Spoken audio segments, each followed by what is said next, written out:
Are you new to the gym and not sure where to start out? Well, today I'm going to share a beginner-friendly workout where each exercise meets 3 important criteria. Number 1 is ease. Since this routine is for beginners, we want to make sure that each exercise is easy to execute with the correct technique. This will ensure you are accurately targeting the intended muscle group and minimize the risk of injury. Number 2 is effort to reward ratio. I have handpicked only 4 exercises for this beginner routine, and therefore each exercise is going to target the most important muscle groups and is going to give you the most progression, all while being an extremely efficient routine. And lastly, each exercise should allow you to gradually increase the difficulty as you progress. This ensures that you continue to challenge yourself and make gains over time. First up, we have the dumbbell chest press, and this exercise is considered essential for almost any chest workout routine. Primarily targeting the chest, but also indirectly working the triceps and deltoids. To maximize chest stimulation, you want the movement to align with the chest fibers, and this is a really key point, as so many people make the common mistake of flaring their elbows out at a 90-degree angle. This reduces chest stimulation and increases the risk of shoulder injury.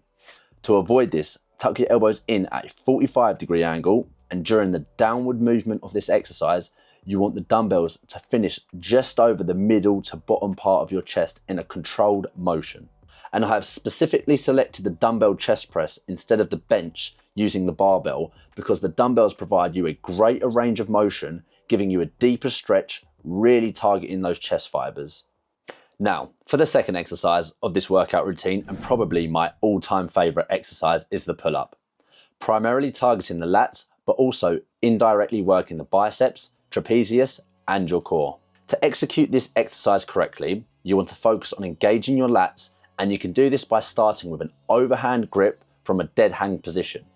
During the movement, imagine you are driving your elbows down and back, and then at the top of the rep, make sure you are actively squeezing your lats. Your chin should clear the bar and then lower yourself down to your starting position in a controlled motion. And throughout the entire rep, your core should be engaged, which will prevent any kipping and give you a nice controlled movement. And the reason why this is one of my favorite exercises is the amount of variation it provides. If you're just getting into pull-ups, you should consider using the assisted pull-up machine or bands, which will reduce the difficulty and assist you on each rep. And once you feel confident performing unassisted pull-ups, you may consider switching up your hand grip from wide to narrow, or even a reversed hand grip. All of these variations are going to directly target different parts of the back. And once you feel comfortable with your form and rep range, you can further increase the intensity of the exercise by increasing the reps per set or even adding additional weight. Next up, we have the Bulgarian split squats, which primarily target the quads, glutes, and hamstrings, but also work in your calves and core, which are mainly engaged for balance. Your starting position is key here. Start by standing 2 to 3 feet away from the bench and placing your back foot on the bench. Lower yourself by bending your front knee and make sure you finish with your front knee directly over your ankle. Then pushing through your front heel to stand back up to your starting position.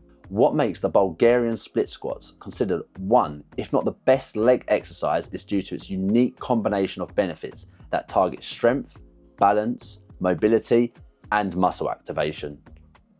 And finally, we have the dumbbell shoulder press, targeting the deltoids, specifically the anterior and lateral part of the shoulder, but also indirectly working the trapezius and core. To execute this exercise correctly, put the bench at an angle between 75 to 85 degrees by having it just shy of the vertical 90 degrees, which will provide more support to your back. During every rep, you want to make sure your feet are firmly planted on the ground, your back and head in constant contact with the bench, and your core engaged. Push the weight vertically, but don't fully lock out your arms and avoid the dumbbells touching at the top of the rep. And then finally, slowly lower them back to your starting position. This is a great exercise that provides a greater range of motion, improved muscle balance, and a reduced risk of shoulder injury when compared to the barbell shoulder press, and it's for these reasons why it has been selected within this workout routine. If you have any questions at all relating to the exercises just discussed, then please leave a comment below, or if you found this routine helpful, then leave a thumbs up. But there you have it, guys. Those are the 4 exercises that I would recommend to anyone that is just starting out in the gym. Not only are these key exercises that target some of the most important muscle groups, but also it's a very efficient routine that you can get done in a reasonable amount of time. Thanks for watching.